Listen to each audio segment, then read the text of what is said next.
Good morning everyone and welcome to the first morning markets of this week. I'm joined by Paul Durrant, Investment Director on our Growth Line portfolios this morning to discuss much of the market volatility we saw last week.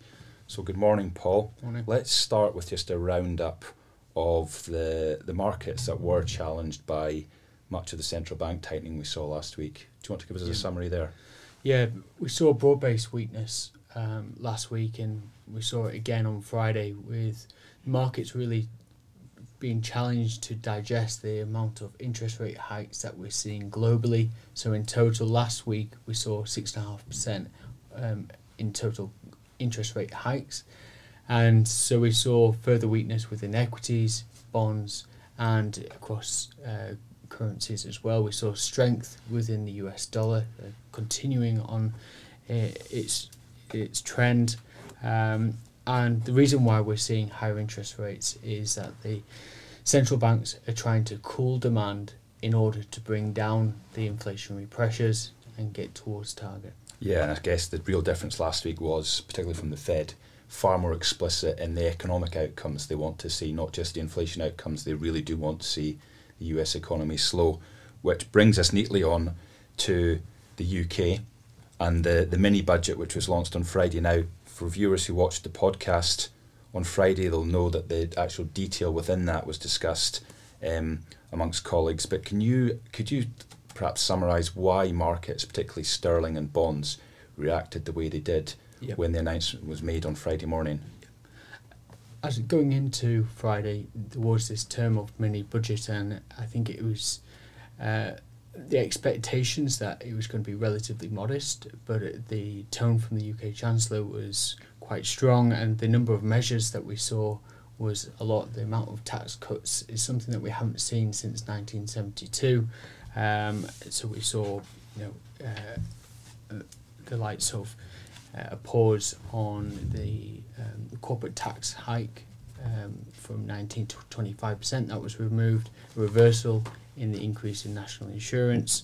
We saw changes within stamp duties and also income tax thresholds. So there's various measures, but from the UK government's perspective, this means that they're going to have to borrow more. So around 45 billion additional borrowing.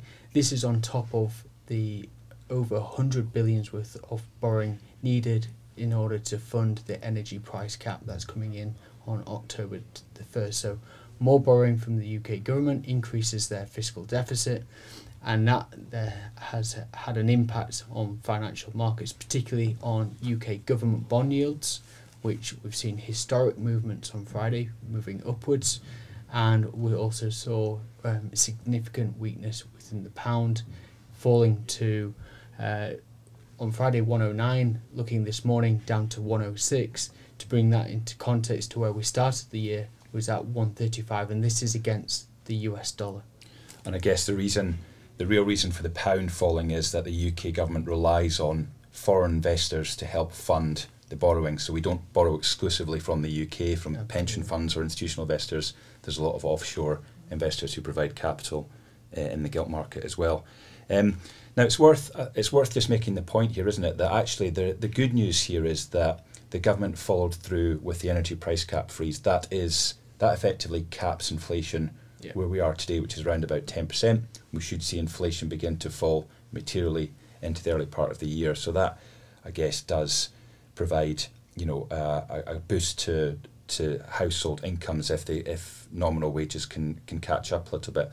And also, a lot of this government borrowing, excluding the price cap freeze, really kicks in from after April. So there is a lag, and that those measures aren't themselves inflationary, given where those tax cuts are distributed. So there's good news there, isn't there, for households in terms of the pressures from inflation on their incomes and their budgets.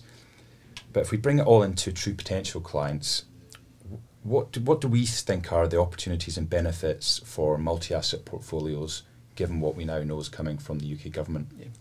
I think a weaker pound is difficult if you're going to go and travel abroad.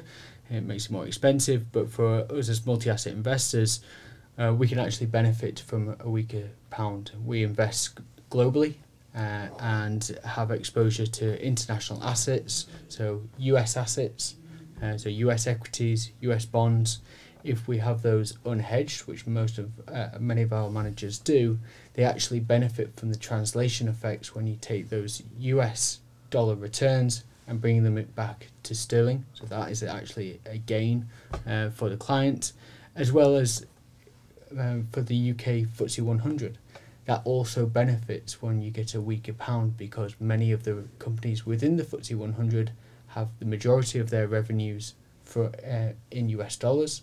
And again, when you translate those back to the pound, you get an uplift. So that's really the benefit of being a multi-asset investor, but importantly, investing globally. Yeah, I get, and it is. It's about being diversified. Absolutely. To help spread the risk, and you can get benefits in markets like these from having dollar and euro exposure. So, I mean, thank you, Paul. That's all for today. Please join us tomorrow, where we'll give you some further updates on the volatility we're seeing, particularly in sterling and bond markets. Take care. If you're interested in taking your investing to the next level, or would like to know more about the options available to you when you retire, then download our free guides to ISAs and pensions. These are available in the video description below.